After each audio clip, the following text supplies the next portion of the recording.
Você está gestante? Meus parabéns, que alegria. E aí, já marcou seu primeiro ultrassom? E você sabe quando que você tem que fazer o primeiro ultrassom? E quantos ultrassons você vai fazer na gestação? E a hora de saber o sexo pelo ultrassom? Essas dúvidas nós vamos tirar agora com um especialista. É aqui, no Pé de Moleque.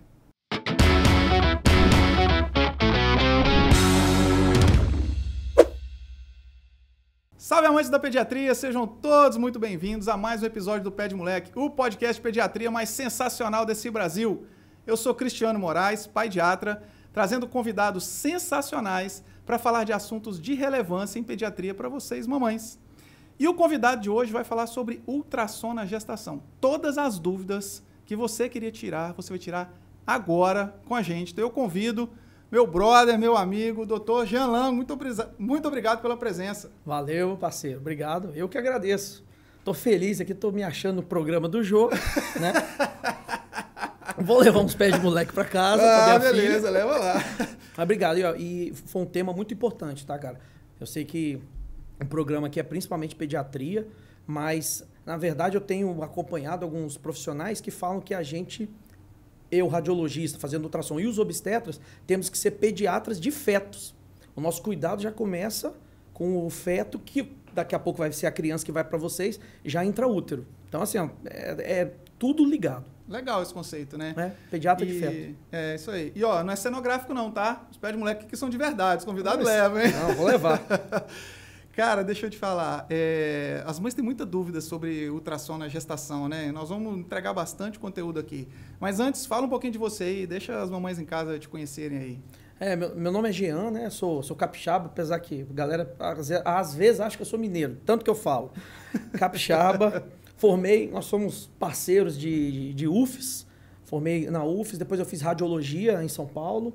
Rapaz, aí uma coisa engraçada, que eu fiz a minha especialização. Apesar que hoje meu grande volume é de gestantes, a minha especialização foi quando a gente trabalhou junto já em radiologia pediátrica. Eu fiz o R4 lá no HC, na USP, e voltei para Vitória. Só que quando eu voltei aqui, cara, não tinha tanta criança para atender. Então eu chegava nas clínicas, as crianças, eles encaminhavam para mim e o resto do tempo ficava à toa. Aí a gente, vamos abrir então a agenda, quando eu não atender as crianças, para o geral. E aí, cara, os médicos mais antigos não gostavam, de verdade, de paciência mesmo, de dois tipos de exame. O exame ultrassom em criança, pela choradeira, aquela coisa toda, e as gestantes. Tipo assim, Jean, faz, assume. Não, é verdade, cara. Aí, tipo assim, minha agenda era grávida, criança, grávida, criança, criança, grávida. Aí, cara, eu já tinha feito a radiologia, a especialização em pediatria. Falei, bora estudar as gestantes. Aí comecei a estudar. Veio a pandemia, aí mudou completamente meu conceito. O que a gente está fazendo hoje aqui é uma das coisas que a pandemia gerou. Sim. Né? Sim, sem dúvida. E aí, com a vinda da pandemia, eu fui e criei. Eu tinha um perfil no Instagram babaca. Era eu falando de Flamengo, era eu falando de sanfona. Só nada da cabeça. Eu falei, pô, cara, dá para levar informação. Aí eu comecei falando de Covid, tava levando informação pra galera. E aí, com o que eu trabalhava, eu falei, pô, vamos focar nisso, que é o meu Instagram hoje. E aí você foca lá em falar em ultrassom para gestantes. Ultrassom para gestantes e um pouquinho também para criança, mas o grosso Sim. é gestantes. E aí eu trabalhava em hospital, né, aquela vida corrida e tal, tava começando a plantão e tal. Veio a calhar o nascimento da minha filha, que foi meio que um marco assim na minha vida para falar, chega de plantão. Assim, para mim foi isso assim. E aí o chega de plantão, eu teria que trabalhar em outro lugar. Foi aí que eu tomei coragem, comprei um aparelho, aluguei uma sala. Falei, aí, rapaz, vai dar errado. Comprei assim, eu falei, mas aparelho você compra, depois vende rápido. Não tem problema. Aí aluguei a sala, cara, em um mês, assim, uma procura grande, 2 meses, a procura grande. Falei, rapaz, eu vi, o que eu vi? Que, assim, existia um abismo da gestante. Perdida, chegava lá, perdida. O que eu faço? Que ultrassom serve para quê? Muitas gestantes achavam que, pessoas achavam que o ultrassom é para ver sexo e pesar o bebê. E aí foram vendo, eu fui conversando e levando informação, aí uma indica para outra e tal. Bombou. Bombou. Aí fui e montei o espaço lá hoje. Maravilha. Onde está seu espaço hoje? Praia da Costa, no edifício Oceanville. Ali perto da primeira quadra do mar, onde é o restaurante Marrai, ali, na entrada da Praia da Costa. Sim. Eu tô lá, 7º andar, quietinho lá. Maravilha. Tô sozinho, né? Assim, cara, muito, muito satisfeito, assim. Que legal. Poder levar a informação, fazendo exame com calma, pô, outra coisa. Você falou assim, você é radiologista, né?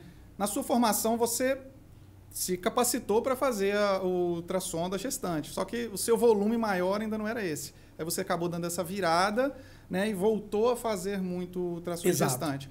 Quem faz o ultrassom de gestante? É só radiologista ou o obstetra também faz? Ele pode ter formação? O radiologista, ele é a especialidade que avalia imagens médicas. Então, assim, na minha residência eu vi ressonância, tomografia, mamografia, ultrassom.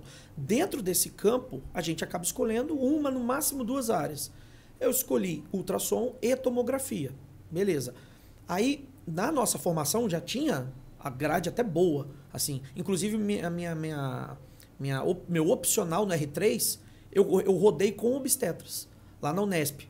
E aí, para entender mais a linguagem deles. Porque eu já imaginava que, voltando para Vitória, eu iria trabalhar com essa demanda de coisas comuns, casos comuns. Gestantes, obstetrícia, pediatria, apendicite, por exemplo. Tal.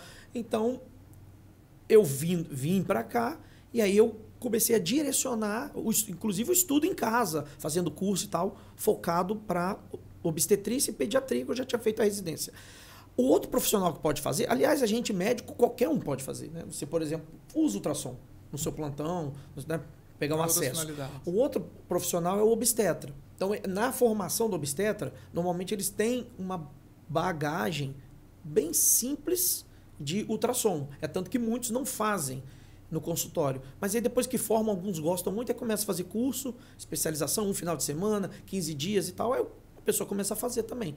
E aí a gente vai trabalhando junto, trocando ideia. Legal. Alguns, inclusive, param até de ser obstetras e fazem só ultrassom. Só ultrassom. Ah, legal. Então vamos começar com as dúvidas das mamães aí. Vamos lá. Primeira coisa. Bomba. Só tem bomba hoje. Vamos lá. Adoro. O Ministério da Saúde, a OMS, recomenda um número de ultrassons muito inferior do que o que a gente vê fazendo hoje na prática.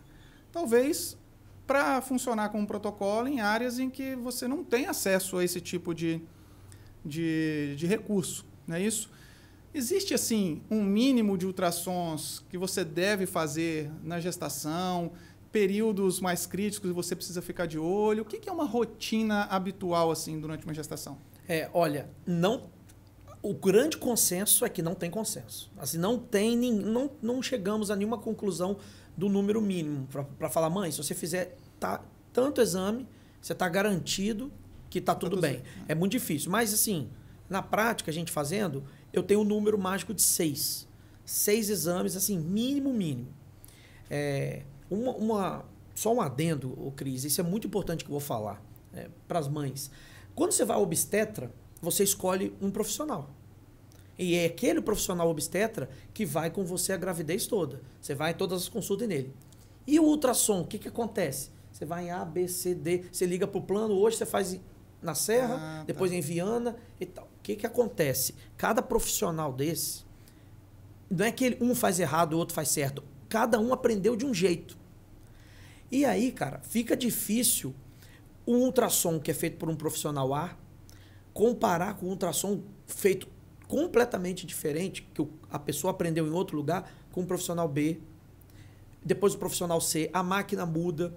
Na correria do dia a dia, às vezes aquele terceiro exame, o profissional não vai ver o primeiro. Então, assim, a minha dica para a mãe é: escolha um médico para ser o seu médico do ultrassom do seu filho. Vai ser um obstetra, como vai ser sempre um pediatra e um médico do ultrassom. Isso aí já minimiza muito problema, tá? Legal, nós vamos esmiuçar esses 6 exames aí, mas isso aí então que você falou é o tal do ser examinador dependente? É isso que se fala sobre esse exame, né? O que seria isso aí? Examinador dependente é assim, raio-x, você vai lá e faz um raio-x e a criança está com pneumonia. Bateu a chapa lá na clínica. Essa chapa, aquela foto é ali, não vai mudar mais. Então, se você mandar para 10 pessoas, as 10 pessoas vão estar vendo a mesma imagem. Beleza? No ultrassom, não. No ultrassom, eu fazendo o exame com a minha mão, com o tempo, com o tipo de aparelho, eu posso criar imagens, às vezes, que nem existem. E, às vezes, eu faço as fotos lá e mando para você. Você vai falar que é uma coisa, as fotos, olhando as fotos. Se essa mesma mãe sair no mesmo dia da minha clínica e for numa outra e fizer o mesmo exame, vai dar outra coisa. Que as fotos são diferentes. As fotos são diferentes. Porque por mais que tenha os protocolos estabelecidos, tem a posição em que o feto está, em que você precisa colocar ali o transdutor para poder fazer a imagem. Então, tudo isso muda. Por isso que está falando da importância de ser um médico, porque aí ele vai ter sempre o mesmo padrão. Né? Exato, ele vai ter o mesmo padrão. Quer ver um problema gigante? Peso do bebê. São 4 parâmetros que a gente usa para estimar o peso do bebê no ultrassom. 2 medidas da cabeça, uma da barriga e uma do fêmur. Beleza? Eu aprendi a medir a cabeça mais ou menos em cima da orelha. Beleza? O outro profissional é no meio da orelha. O outro é bem na tampinha. Como é que eu vou comparar o meu exame que foi em cima da orelha com o outro que pegou na tampinha? Os protocolos existem, mas aí você tem que sempre comparar um com o outro. O mesmo, né? Na mesma técnica, né? Exato. O protocolo pede para medir 2 medidas da cabeça. Mas os pontos que vão ser medidos, às vezes, a pessoa aprendeu na residência de um jeito com o professor dela. A gente carrega muito o que os professores ensinaram para a gente, muito além dos livros, né? Então, isso interfere no peso. Então, às vezes você vê, você está na sala de parto, olha, o peso desse bebê aqui no ultrassom era para ter, um exemplo, 3,8 kg. Nasce um bebê de 3,200. 600 gramas de diferença. Por quê? Porque às vezes mediu num lugar, mediu correndo, um profissional fala uma coisa, o outro fala outra. Confusão. Entendi. E essa confusão pode ser uma besteira, às vezes de 10, 100, 150 gramas, mas pode ser um grande problema. Eu falar, por exemplo, que o líquido amniótico está baixo, ele não estando baixo, vai induzir, às vezes, uma cesárea, um parto normal, vai nascer um bebê prematuro que não precisaria estar nascendo naquele momento. Por causa de um erro de ultrassom. Por causa de um erro do ultrassom. O ultrassom seria o início de uma bola de neve que vai... Errou aqui, cara, já era. Vai igual um dominó, vai uma cascata. Porque todo mundo na cadeia de atendimento da gestante fica refém daquele erro, daquele ultrassom. Então falou, o líquido está baixo, esquece. Vai embora. Aí a importância de ter o profissional que te acompanha e ser um profissional bem informado. Exatamente. Porque senão, o que você falou, o obstetra fica vendido com aquele exame, né? Ele vai ter que tomar uma conduta com aquele exame. Pode estar na dúvida, pedir até uma segunda opinião, um outro exame, mas aquele exame pode induzir a um erro maior. Pode induzir a um erro. Aí pensa numa cidade pequena que só tem um médico que faz ultrassom. Esse obstetra vai pedir o exame para quem? Não tem outro. Só tem ele, né? Aí só tem ele. Então é complicado. Entendi. Bora falar então um pouquinho aí. É claro que assim, o ultrassom você pode ver muita coisa, né? Mas vamos dar uma pincelada aí no que seria assim, os melhores momentos e o que você quer fazer nesses 6 ultrassons que você falou que é um número mágico aí. Vamos lá, o primeiro ultrassom. Primeiro ultrassom. Mãe, tô lá. Comecei a vomitar, quero matar o marido. Tá enjoada a cara desse homem. Enjoei do perfume dele. Ai, que mata. Os maridos se ferram. Vai ali na farmácia e compra um teste, vai. Compra o teste, beleza, descobri que tô grávida. E agora? Elas ficam doidinhas. Então, assim, você tá perdida, faz o exame, é o beta-HCG. Quando esse valor chegar a 2.000, significa que eu já tenho que no ultrassom ver o saco gestacional. Então, o número mágico do primeiro exame, o de sangue da mãe, que é o quantitativo, é 2.000. Deu 2.000, aí você vai lá e faz o exame de ultrassom. Esse exame de ultrassom ele vai guiar mais ou menos a idade que a gestante vai estar. A idade gestacional que você... Agora, tem mulheres que sabem perfeitamente a data da última menstruação e quando que ela engravidou. Então ela fala, olha, eu tô com 6 semanas e 3 dias, ela certinho. Se for o caso de você, gestante, que souber direitinho, a melhor época é entre 7 a 9 semanas. Por quê, Cris? A mulher vai lá e faz exame com 5 semanas. Tem um saco gestacional e no máximo uma vesícula. Não tem embrião. E às vezes tem embrião, mas não tem batimento, que é normal quando é muito cedo. Pronto, acabou a paz da mulher. Porque ela vai estar grávida, beleza, confirmou, não tem embrião lá. Tem, mas às vezes não vê o batimento. E aí? É muito pequeno ainda para você conseguir ver. Não consegue ver. Aí ela já acha que abortou. E aí a amiga fala, e todo mundo quer falar uma tragédia para grávida, né? Que a prima da vizinha não sei o que morreu, não sei o que. Pronto, a mulher fica louca. Então, assim, se você sabe vai entre 7 e 9 semanas. Por quê? Entre 7 e 9 semanas eu tenho que ouvir o batimento do bebê. Ponto. Então, aí você não vai ter medo. Se você for nessa época, 7 e 9 semanas, e não tiver batimento, infelizmente você engravidou e é uma gestação inviável, ela não vai para frente. Daqui a uns dias e semanas, acaba eliminando. Certo. Se você está perdida, estou perdida, não sei nada, eu tinha ovário policístico, estou perdida, aí você faz o beta-HCG, quando der 2000, você faz o exame de ultrassom. Aí o exame de ultrassom vai te guiar. Não, você está com 5, volta daqui a 2, 3 semanas. Beleza, descobriu esse primeiro exame. Vamos para o segundo. Peraí, esse primeiro é o que nós vamos usar para o resto da gestação, para falar com quantas semanas exatamente ela está, para a gente programar parto, fazer as previsões todas, é com esse primeiro? Exatamente, com esse primeiro. E por isso que tem que ser entre 7 e 9, que essa é a melhor época para você fazer a datação. Da datação do embrião. Então, eu vou medir o embrião, né? Como se eu estivesse pegando aqui, galera, estou pegando aqui como fosse o embrião. Na hora que eu estiver medindo aqui, o tamanho aqui do embrião, em cima desse tamanho, vai falar quantas semanas tem esse embrião. Em cima dessas semanas, todo o laudo vai ser feito em cima dessa semana, vai para o obstetra programar os retornos, a idade gestacional para vir fazer exame de sangue. Toda a programação do pré-natal em cima desse. Até a data provável do parto, que é 40 semanas. Inclusive, uma data importante, que são as consultas com o pediatra, que é antes do bebê nascer, que é mais ou menos 34 semanas. Então, para eu saber que você está com 34, eu tenho que saber quantas semanas você está hoje. Que aí você vai programar o calendário. Maravilha. Então, nós vamos para o segundo exame agora. E aí? Chama morfológico do primeiro trimestre, entre 12 e 14 semanas. Esse é um exame, assim, não tem como não fazer. É fundamental. Nós vamos avaliar 3 coisas. Risco de síndromes, risco de pré-eclâmpsia e risco de parto prematuro. No risco de síndromes, o feto, na hora que a gente está avaliando o feto, existem alguns itens que, quando estão alterados, você fala assim, opa, esse bebê tem algum problema. São eles: translucência nucal, osso nasal. Então, a ausência, quando o bebê não tem o ossinho nasal, preocupa. Válvula tricúspide, que é uma válvula do coração, ducto venoso, alguns outros itens. Esses são os mais importantes. Dentro desses itens, e somando a idade da mãe, a gente bota lá as características, a frequência cardíaca, a gente tem um questionário da FMF, Fetal Medicine Foundation, a organização da Inglaterra, que disponibiliza gratuitamente para a gente fazer essa análise. Ele vai falar, olha, esse feto, ele tem um risco tal de ter uma doença genética.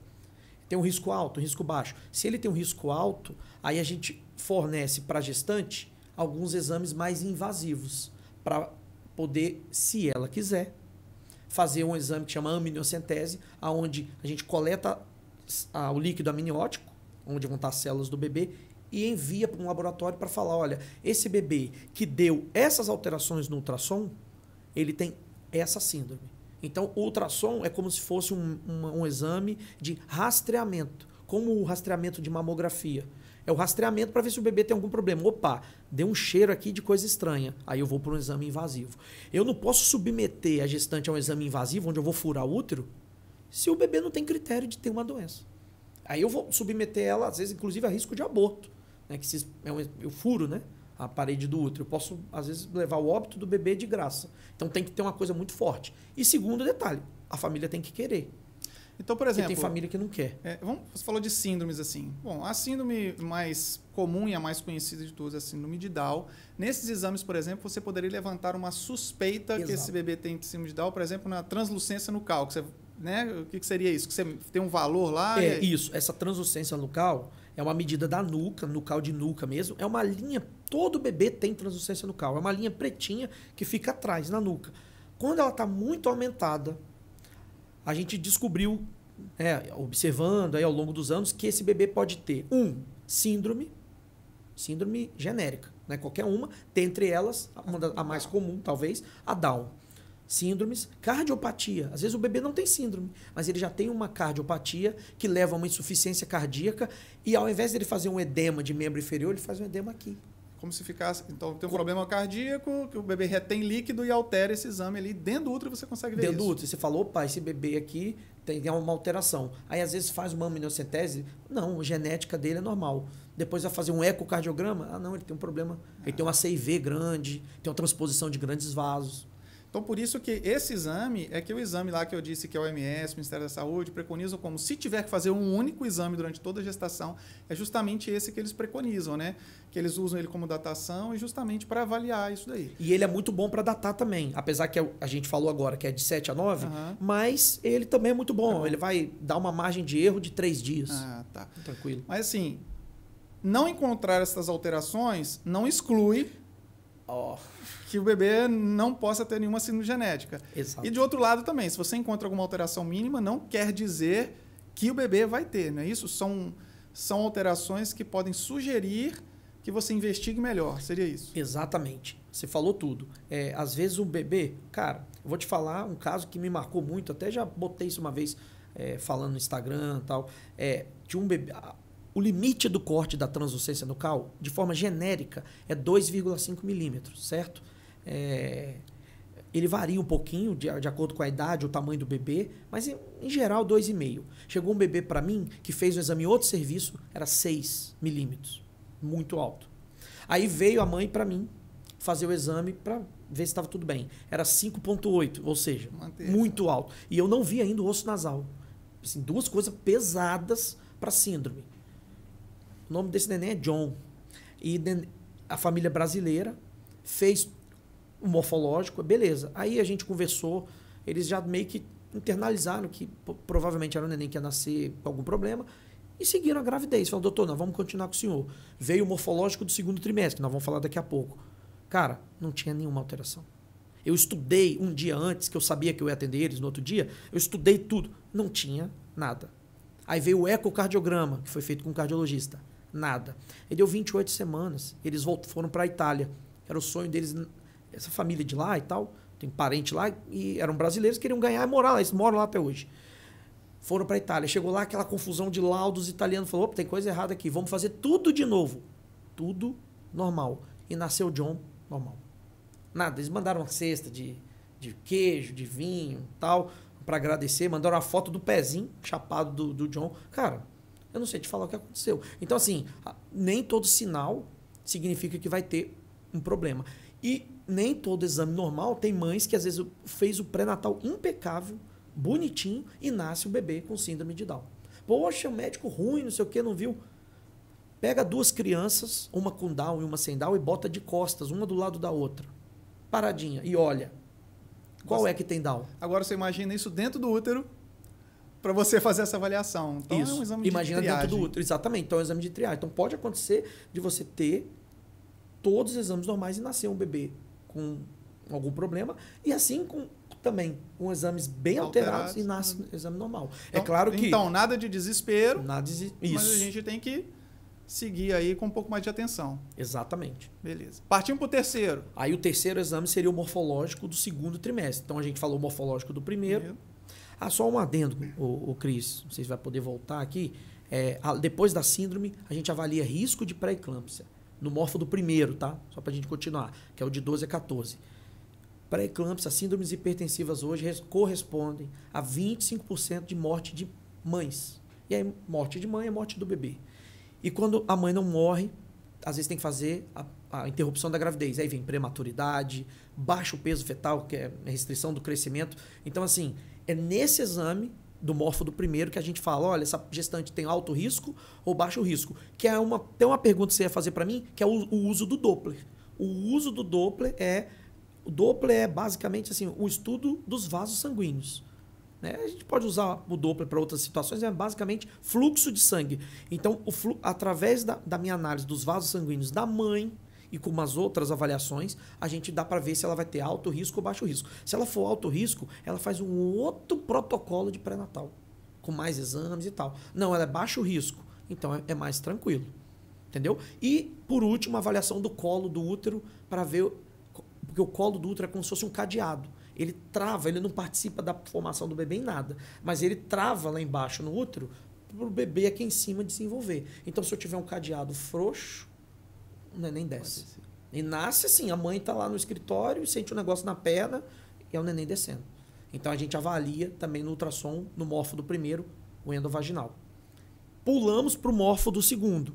É meio que uma continuação do morfo do primeiro. Então fizemos o primeiro, vimos a datação, batimento cardíaco, fizemos o segundo. Nós avaliamos, então, essas características que podem dizer se o bebê tem ou não tem algum problema, alguma síndrome, por exemplo.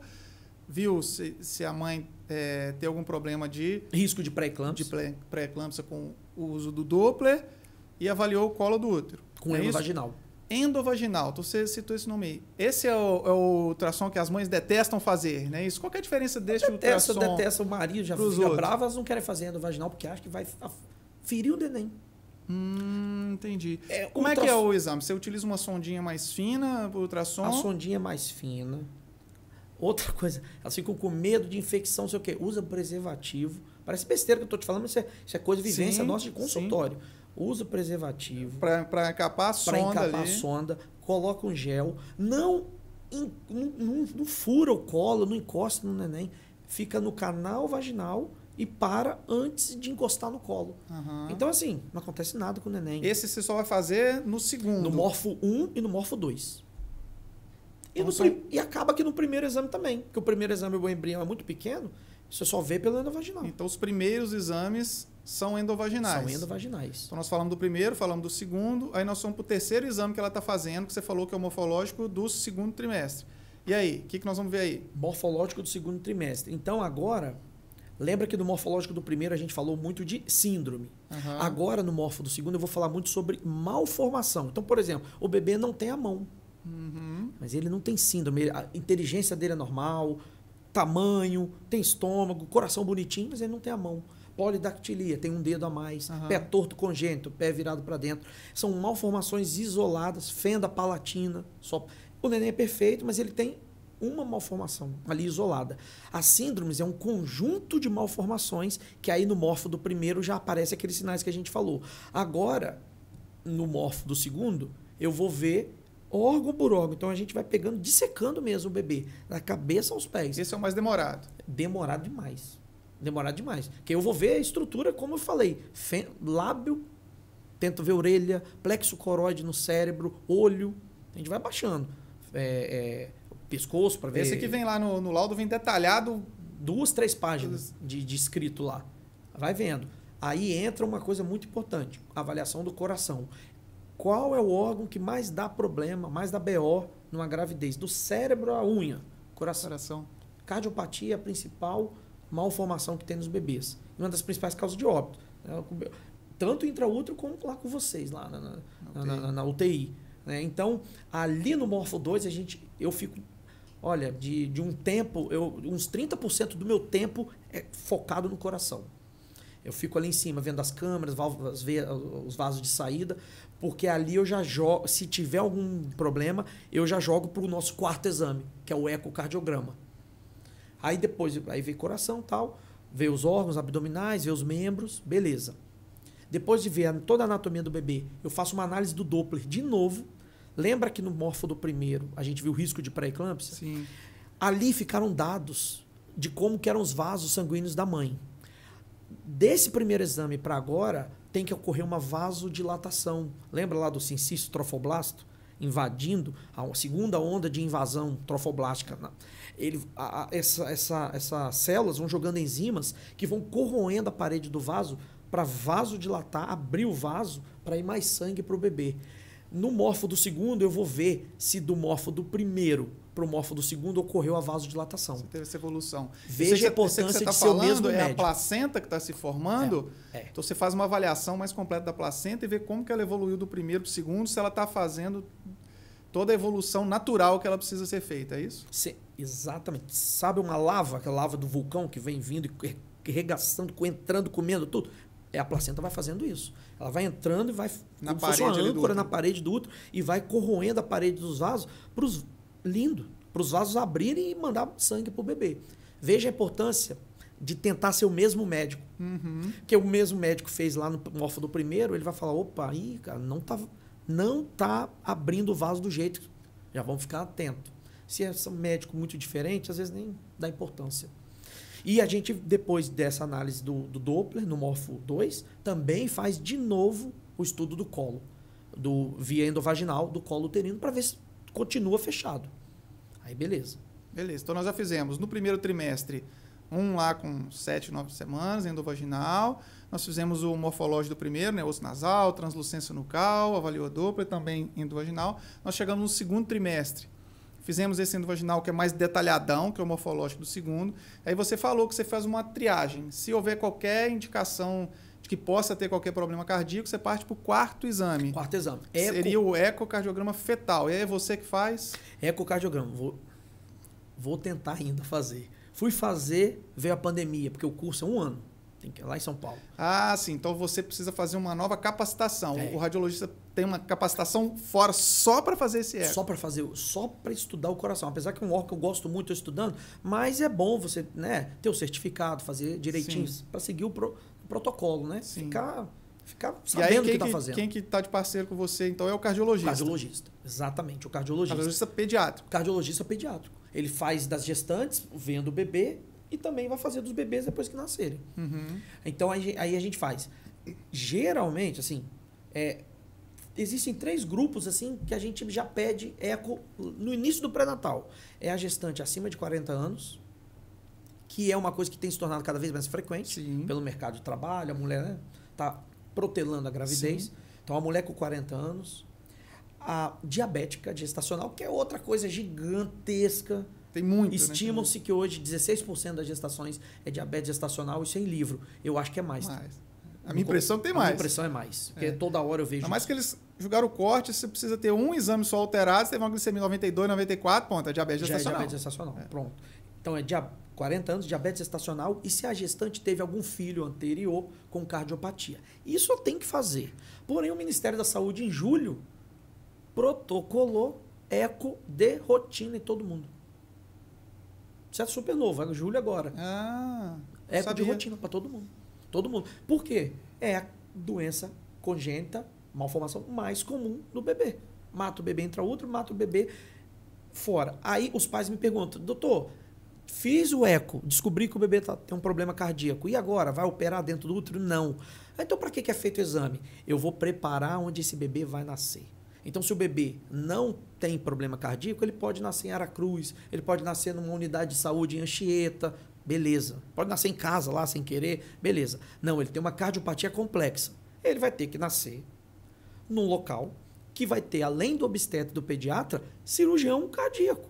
Porque senão ele vai falecer na mesa, logo que nascer. Isso aí eu falo de experiência porque eu trabalho em serviços diversos. Então, eu trabalho em serviços, como nós estamos, por exemplo, lá em Guarapari, que nós estamos juntos lá.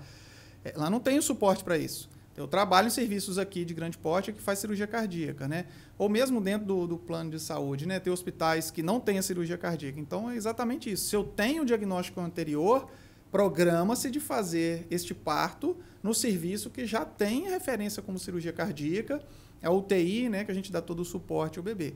Porque, assim, existem diversas cardiopatias só para as mães não ficarem desesperadas. Tem a grande parte de cardiopatias não vai matar a criança no intraútero, não vai matar o nascimento. São alterações que às vezes o bebê nasce, vai para casa, fica durante um tempo e se programa essa cirurgia. Mas tem algumas cardiopatias que são chamadas críticas, que precisam ser resolvidas logo ao nascimento. Então, a importância desse quarto exame, que é o eco fetal. Que é o eco fetal, exatamente. E eu vou falar para você, minha filha, por exemplo, minha esposa não tinha nenhum desses fatores de risco. Eu fiz todos os exames, eu fazia em casa, que eu tinha na época o aparelho portátil. Eu ficava lá namorando, fazendo o exame dela, tal, não sei o que, olhando. Nunca vi nada. Fui lá bonitinho com 26, 27 semanas, que esse exame é entre 24 e 28. Tá. Ele é logo no mês seguinte ao morfológico 2. Fui lá, levei ela no cardiologista, minha esposa, fez, deu nada. Mas eu queria que não desse nada mesmo. Aí, beleza. Você falou de mães que já tiveram filho, tem filhos anteriores com cardiopatia. Tem uma obstetra muito querida, eu trabalhei com ela, muito conhecida aqui no estado, que ela tem as 2 filhas com cardiopatia grave. Ela teve. As minhas operaram, estão super bem aí. Mas então, bora aí.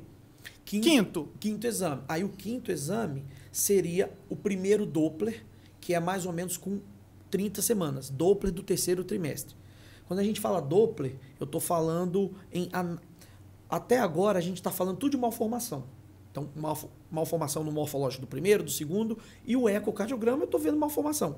Agora eu não quero saber. Não quero saber mais de contar dedo, não quero saber mais. Já vi isso. Agora eu quero saber se a placenta está funcionando. Não adianta eu ter um bebê perfeito e ele morrer porque a placenta parou de funcionar. Então, aí eu quero saber como que está essa placenta. Ela está entregando oxigênio para o bebê? Tá. Então, esse exame é com 30 semanas. E ali, eu vou ver como é que ela está funcionando, eu vou ver o padrão de movimentação do bebê, líquido amniótico, isso tudo está... Se o bebê está movimentando, o líquido está bom, é porque ele está recebendo oxigênio.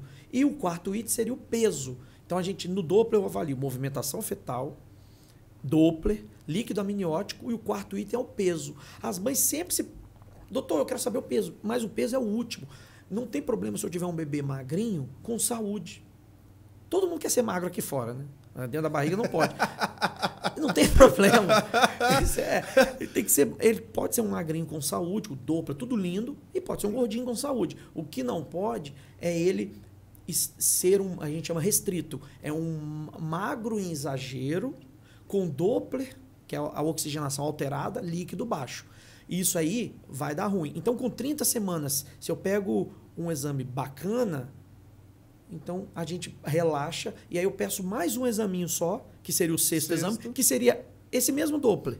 A repetição do Doppler lá para 36, que é beirando o termo. E aí depois a mulher ganha, o bebê. Só que nesse de 30 semanas pode acontecer de achar um problema. Aí o número vai dependendo desse problema, o número pode virar, tipo assim, mais 8, 10 exames. Tem gestante que faz exame semanal, de tão ruim que está a gravidez. E aí, esse de 30 semanas, ele é um marcador importante, que ele vai ser uma bússola, né? Para orientar... Para fazer mais, semana em semana, ou tá tranquilo, vamos até o final? Tá tranquilo, pode ficar 6 semanas sem vir e tal. Então, vamos lá, primeiro trimestre, eu fiz um endovaginal primeiro de 7 e 9, vi batimento e vou datar. Depois eu fiz um lá para 13 semanas, não é isso? Ainda endovaginal, nós vamos ver os nasal, translucência, síndromes, risco de pré-eclâmpsia e colo uterino. Fomos para o segundo trimestre, fizemos um morfológico completão, não é isso? Daqui a um mês, complementei esse morfológico com um eco específico. Depois, com 30 semanas, um Doppler para avaliar se essa placenta está funcionando bem, se o bebê está crescendo, se está tudo dentro dos conformes. E um lá pertinho de nascer, que seria o sexto. Resumimos bem aí? Pronto. Beleza. Fechou. Então, deixa eu te falar. Caio, meu filhote, está até ali com a gente assistindo, olha lá. Ele sempre foi pequeno. Né, você está fazendo o crescimento intraútero, vocês vão jogando dentro de uma curva, né? Ele tem que acompanhar aquela curva, que é a curva que a gente segue aqui fora, depois que nasce, né? Que a gente, tá projetando lá na frente. Então, ele sempre veio lá embaixo. Né? Lá embaixo, eu tenho 1,80, minha mulher 1,61, tá naquele miolo ali.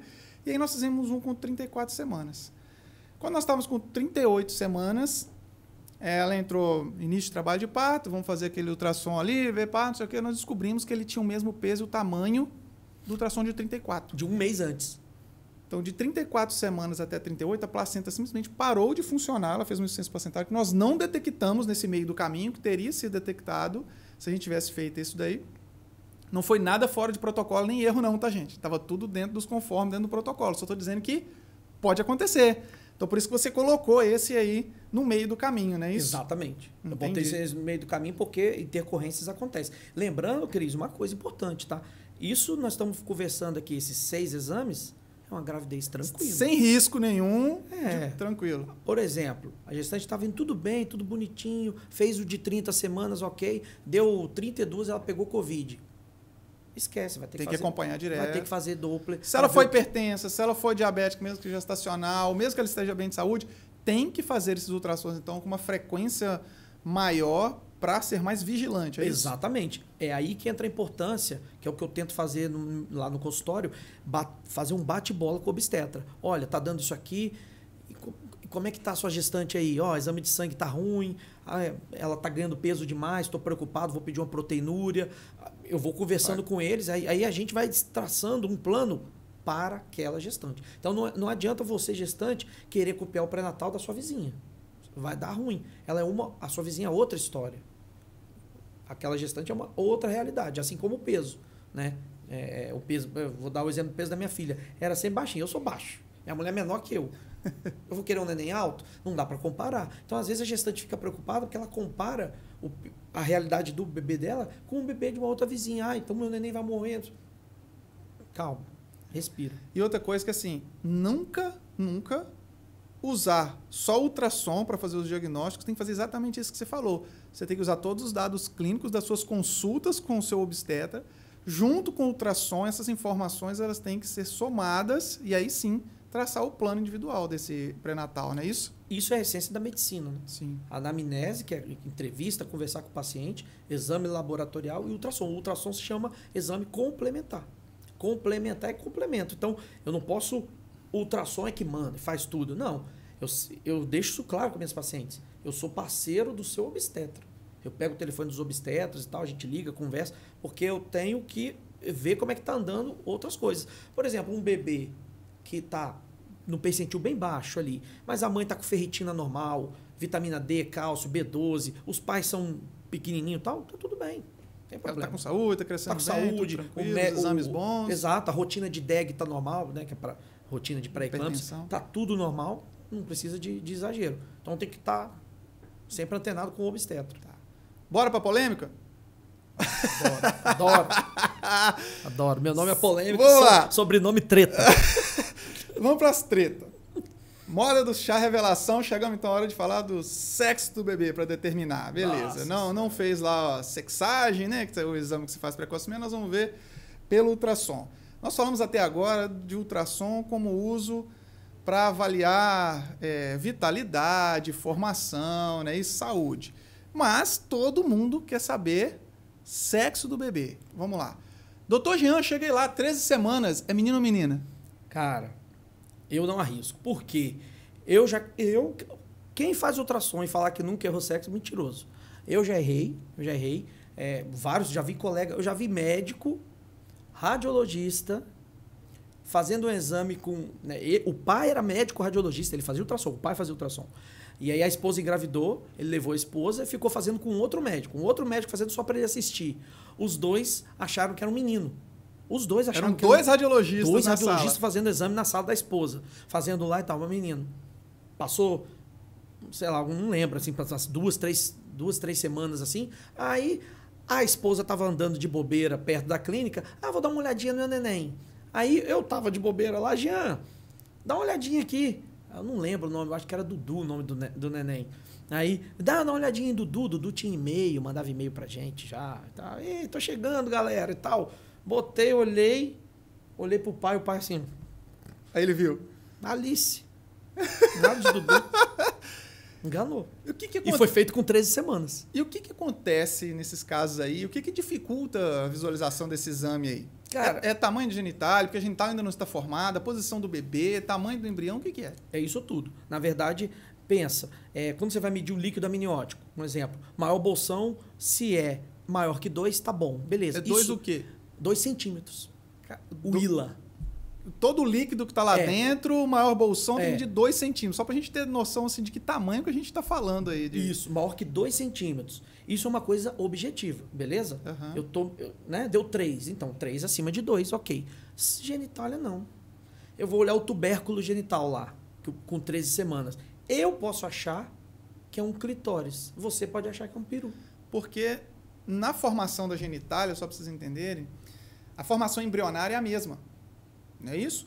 Então, em um dado momento, por questões hormonais, aí vai ser a diferenciação genética do sexo biológico masculino para o feminino, a ação desses hormônios induz a formação diferente da genitália masculina para da feminina. Mas até um dado momento, elas caminham dentro de uma mesma formação. Elas são idênticas, ela só vai diferenciar um pouco mais à frente, não é isso? Então, se fizer precocemente, você tá 50-50? Tá correndo risco de chutar? 50%. É o que eu falo. E isso, cara, foi interessante. Eu conversei com esse pai que errou, que eu contei o caso agora para vocês. Ele me falou uma coisa, cara. Ele falou assim, Jean, a nossa impressão lá em casa, quando descobriu o outro sexo, era que o Dudu faleceu. Nossa, de tão ruim que ficou assim. Tipo, aquele sonho, o mundo do menino. Se criou toda a expectativa em torno da criança e depois era outra. Tudo bem, deve ter superado, a criança estava bem, mas tem uma implicação enorme, né? É. Então, assim, com quantas semanas você fala assim, eu tenho segurança para te dizer o sexo se eu fizer o exame com tantas semanas? A partir de 16 semanas. 16 semanas. Agora, observa. A gente falou agora de 6 exames fundamentais. Sim. Eu não falei desse. Porque esse não é fundamental para a saúde do bebê. Então, o exame de sexo, ele fica entre o morfológico 1 e o morfológico 2. Só que, Cris, ele é um exame que dispensável. foi dispensável. A não ser que a família queira fazer o exame, porque está muito ansiosa, querem saber o sexo. E assim, cara, infelizmente, até é bom assim, esse papo, esse nosso bate-papo.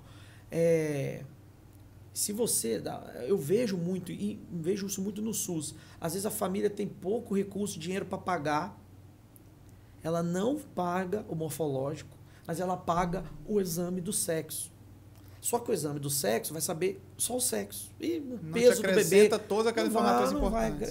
Aí E se ela não fizer nesse daí, ela vai descobrir no morfológico? Vai. Ah, entendi. Entendeu? Então, por isso que eu falo, você tá apertado de dinheiro, não sei o quê, não faz o do sexo e faz o morfológico 2, que no morfológico 2 é para confirmar, assim, no laudo, inclusive, o sexo do bebê. A gente vai ver aquele monte de coisa de malformação, lá, que a gente já conversou, mas vai ver o sexo do bebê. Então, segura um pouquinho. A gente tem que tomar um pouco de cuidado, cara, que essas redes sociais, muitas, às vezes, a gestante, a família, chega no consultório já fazendo live, fazendo story e preocupado com o sexo para postar. Para postar. Inclusive, esse é um alerta que eu faço também para as gestantes quando forem, que normalmente o exame do sexo vai muita gente. Tem que lembrar que o exame de ultrassom é um exame importante. Não é festa. Eu já fiz exame com quase 10 pessoas dentro da sala. Cara, uma gritaria. Buzina, faltou ter vuvuzela. Parecia jogo... Eu sou flamenguista, parecia jogo do Flamengo, cara. Tira a nossa concentração. Imagina, eu tá vendo lá uma formação cardíaca. Imagina você encontra ali algo alterado e você precisa dar um diagnóstico difícil para essa mãe, tem toda uma festa ali armada, né? E se eu tiver um óbito fetal? Nossa Senhora. Já teve. Já chegou a família toda para fazer filmagem, não sei o quê, câmera, sabe aquelas, eu não sei, aquelas sombrinhas que faz Sim. em estúdio? Levaram um mini estúdio para lá. Levaram tudo, extensão, fui fazer o exame, 13 semanas, bebê, feto morto. Nossa Senhora, que tragédia. Aí eu, galera, virei assim, desliga a câmera rapidinho, aí pediu para sair todo mundo. Então ultrassom, às gente, vezes tá um irmão junto, Uhum. um irmãozinho, aí já tá, a barriguinha já começou a crescer, tá todo feliz. Então tem que lembrar disso também, cara. Eu sempre recomendo assim, esses exames até o morfológico 2, que a gente tá vendo muita síndrome, tentar ir o mínimo de pessoas. Reservado, né? É da gestante, do acompanhante dela, para ir ali, né? Porque as pessoas nunca acham que vai dar problema. Sim. Né? Eu falo isso, que às vezes a pessoa, no sentido da palavra ignorância, que eu falo, no sentido de não saber. De não saber. A pessoa ter a ignorância de não saber o que está acontecendo, às vezes ela encara o exame de ultrassom como bobeirinha e ela acha, não, tipo, eu vou lá só para saber foto do neném. para ver se é João, se é Maria, não sei o quê. Chega lá, o bebê tem uma hidrocefalia. Isso vai repercutir na vida da família para sempre. Então, assim, e a pessoa às vezes não está preparada para receber aquela pancada. Isso é complicado, assim, cara. Eu sei que por mais que as pessoas criem expectativas e que às vezes desejem mais um sexo ou outro da criança, não é isso que está ali para ser visto de mais importante, né? Você falou de tanta coisa importante dentro do ultrassom, nós estamos ali para ver a formação do bebê, se está indo tudo bem, a saúde desse bebê, né? Exatamente. Dentro do sexo ainda tem aí a polêmica ainda dos chás revelação. Aí eles chegam para você e falam assim, não quero saber, você não pode me contar, não pode sair no laudo. Você pode suprimir essa informação do laudo? Você não coloca? Como é que você trabalha? Rapaz, a gente já entra até na esfera jurídica, tá? Sim. O exame que tem que constar a genitália é o morfológico 2. Certo. 22 a 24 semanas. Ninguém espera até lá para fazer o chá revelação. Então, no exame de 16 semanas, de 16 a 18 semanas, o que a gente coloca quando a família quer fazer o chá revelação? Eu, pelo menos, eu faço isso. Eu boto uma observação falando que o exame foi solicitado para esse fim, para essa finalidade. É claro que eu vou olhar o máximo de coisas possíveis e eu boto genitália aparentemente tem a palavra. Aparentemente de aspecto masculino. Aparentemente de aspecto feminino. Por todas essas questões nós conversamos, né? Aí vai da família pegar mais leve ou não. Tem família que esse aparentemente é 100%. Por exemplo, é masculino, o quarto já virou tudo azul, já ganhou nome, já não sei o quê, tal. Aí às vezes chega no Morfo 2, não é tão comum isso acontecer, não. É muito comum acontecer do Morfo 1, 12 semanas, 11 semanas, pro do sexo, de 16. E isso acontece. Deixa eu te contar uma história, então. Estava eu lá fazendo uma sala de parto, tudo correndo bem, mãe com saúde, vitalidade fetal, foi um parto lindo, o pai estava acompanhando, o bebê nasceu. E aí nós fizemos festa junto com o bebê nasceu, com saúde, que dá aquele grito do bebê, lindo assim. Do nada a mãe começa a chorar. Eu pego o bebê ainda com o cordão conectado, coloco sobre a mãe, ela começa a chorar, mas o que está acontecendo? O que está acontecendo? É um menino, ela começa a gritar, é um menino lindo, saudável. Eu olho todas as bolsas rosa, todas as roupas rosa, e o pai com o nome da menina, filha, já tatuada no braço. E aí, meu querido? Olha o 100% aí. Como é que nós vamos desenrolar esse imbróglio? Viu? Olha, eu acabei de tirar ele aí de dentro. É do sexo masculino. Então, assim, foi de um erro, possivelmente, de um ultrassom precoce lá de trás, em que ela não fez o morfológico no meio do caminho e o bebê nasceu. E ela ficou com aquela informação lá do de 13 semanas. Exatamente. Olha, vou te falar, hoje com a qualidade das máquinas, é impossível, se a gestante fizer os 6 exames, e os 6 exames, por exemplo, falar que é menina e nascer menino, é impossível.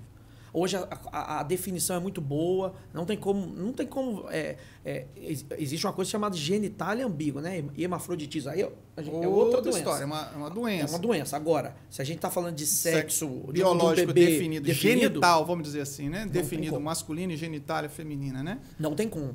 Aí, nesse caso, foi isso aí provavelmente que aconteceu. A mãe fez um exame lá com 12, 13 semanas. Que é o exame fundamental, vamos dizer assim, né? Que todas fazem. Mas ali o cara já arriscou o sexo e ela não fez mais nenhum. Ela não fez mais nenhum, chegou ganhando na maternidade, opa, pronto. E aqui, você falou aí de equipamentos que evoluíram muito, que a definição hoje é sensacional e tal. E aí entra e tem... Quantos D nós já estamos aí? Já tem ultrassom 3D, 4D, 8D. Rapaz, como é que tá isso daí? O que é esse negócio de ultrassom 3D, 4D? E isso aí é realmente fundamental? Ou é só por um desejo da mãe? Realmente dá para você ver a fisionomia do bebê? Como é que é isso? Como é que estão esses equipamentos hoje? Como é que está a evolução da imagem hoje? Rapaz, beleza. Hoje a gente, por enquanto, é 5D. 5D nós já estamos? Pô, parei lá no 3. Você está atrasado. 3D, 4D, 5D. 3D é aquela imagem, não sei se você conseguir colocar aí depois aqui para a gestante, é aquela imagem meio amarelada, estática. É a foto meio amarelada do bebê. Já tenta dar ali a fisionomia.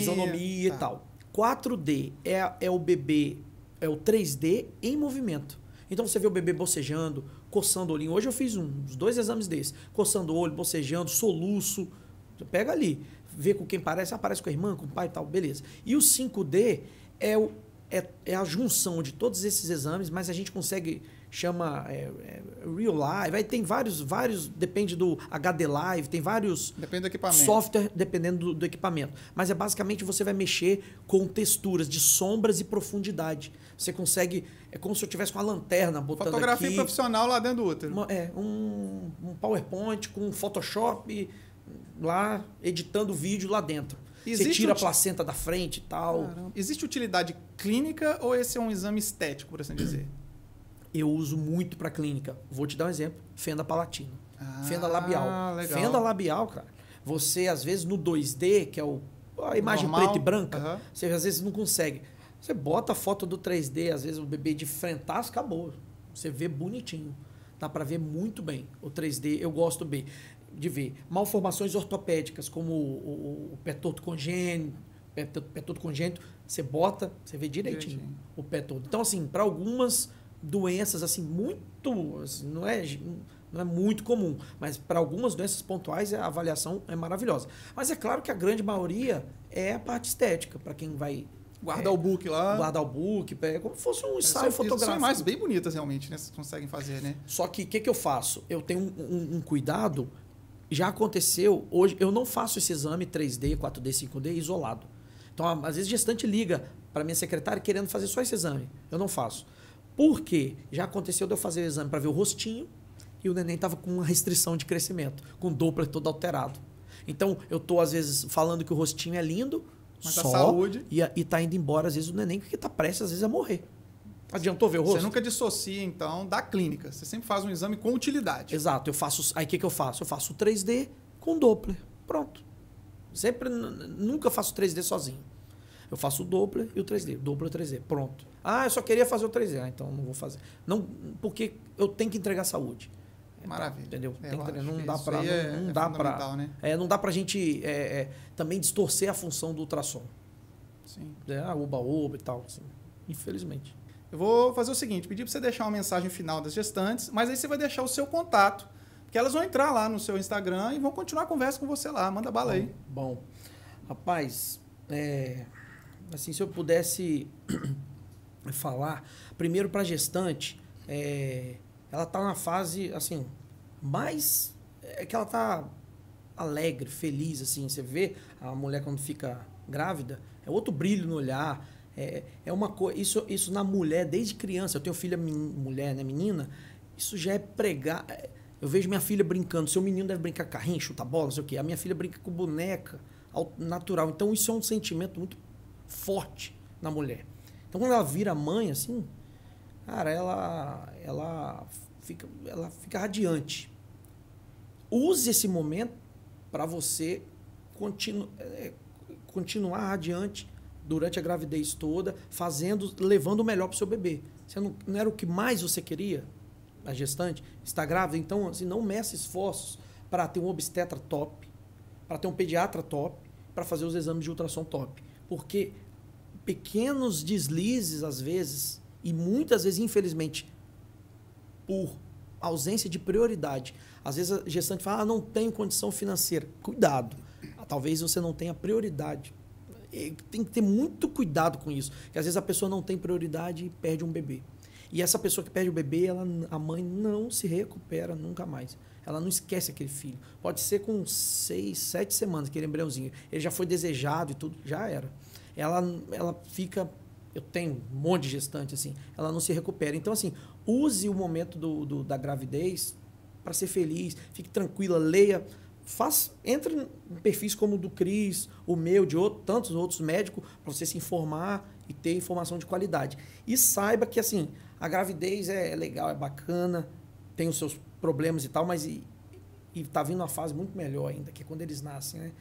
Eu vou te falar que, assim, a gravidez eu vejo para a gestante como se fosse um casulo. Aquela mulher, quando nasceu o neném, ela morre. Aí vira uma outra pessoa. E a gente, pai, também. Eu virei outra pessoa.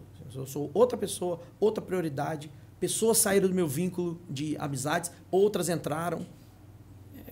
Minha vontade é ir mais cedo para casa para ver minha neném. Cara, muda. É lindo, é bonito. E é assim, em segundo, na hora que nasce. Você falou aí, eu não sei o seu sentimento, mas assim, eu vejo muitas mulheres, elas já viram mães quando elas engravidam. Isso. Mas o meu sentimento de paz só foi depois que o neném nasceu. É isso que você está falando, né? Ela já cativa, né, esse sentimento. E ela está grávida, está ali. Ela tem certeza que ela já é mãe. Ela já é mãe. Né? Então, é isso que você falou, né? E aí o ultrassom, claro, junto com um pré-natal muito bem feito, ele vem ajudar a justamente ser vigilante durante toda essa gestação e pode trazer informações importantíssimas e indicar intervenções aí que podem salvar a vida do bebê, não é isso? A vida do bebê, mãe. A vida da mãe, cara, e a vida da família. Sim, assim, entra todo mundo no balaio, assim, entra todo mundo junto, participa. Você vê crianças que às vezes estavam indo bem na escola, eu e o irmãozinho acaba perdendo, desanda na escola, casais separando, marido e mulher, porque deu problema. Então, assim, use esse momento. Exatamente. Foi aí, cara, que eu vi, assim, dá para fazer um trabalho legal, que é o que eu faço hoje lá na clínica, para a gente evitar essas tragédias, essas perdas. Lá eu tenho o Instagram, @drjeanlang. Tudo junto ou tem ponto? Tudo junto. DR Jean Arroba Lang. DR Jean com Beleza, J. nós vamos botar no vídeo aqui embaixo. Tem gestante que eu nunca vi na vida. Imperatriz Maranhão, que me manda foto, um texto gigante, a foto do bebê com o body do Flamengo, que eu já falo lá direto. Doutor, te acompanho aqui no Instagram. Nem sabia, né? Eu te acompanho aqui no Instagram. Você recomendou fazer isso, isso, isso. Isso que a gente conversou. Meu neném, na hora que eu fui fazer, o médico não queria pedir, bati o pé, fui fazer, meu neném tava com sofrimento, tirou, aí manda a foto do bebê bonitinho. Graças a Deus. Que bom. E eu nem iria saber, cara. Assim, Você ajudou alguém que está à distância com informação, né? Porque é isso que a gente prega aqui no Pé de Moleque. O papo é descontraído para ficar gostoso de assistir, mas a gente realmente... O objetivo aqui é entregar conteúdo de qualidade para as mães, né? E eu tenho certeza que nós entregamos esse conteúdo de qualidade. Te agradeço demais, agradeço muito a sua presença aqui. Bom demais. Beleza? A gente segue aí pela vida dos hospitais afora aí. Você ajuda pra caramba a gente lá. Vamos lá com as crianças. É isso aí. E a gestante que quiser ir lá fazer presencialmente comigo, nós estamos lá no edifício Oceanville, Instituto Lang. Depois você bota também, eu te dou as informações. Maravilha. Instituto Lang. Minha secretária Vanusa, tá? Ajuda vocês demais. Vão lá para a gente fazer o exame, eu mostrar o rostinho do bebê, explicar os negócios das síndromes. Mete a camisa do Vasco e leva o menino. Me ajuda a te ajudar. Maravilha. É isso aí, galera. Estamos terminando mais um episódio sensacional aqui. Confira outros episódios na íntegra lá no nosso canal. Pé de Moleque, ped.moleque. YouTube, Spotify e Instagram. Compartilhe com outras mamães, vamos espalhar informação de qualidade aí e a gente se vê nos próximos episódios. Tchau, até mais.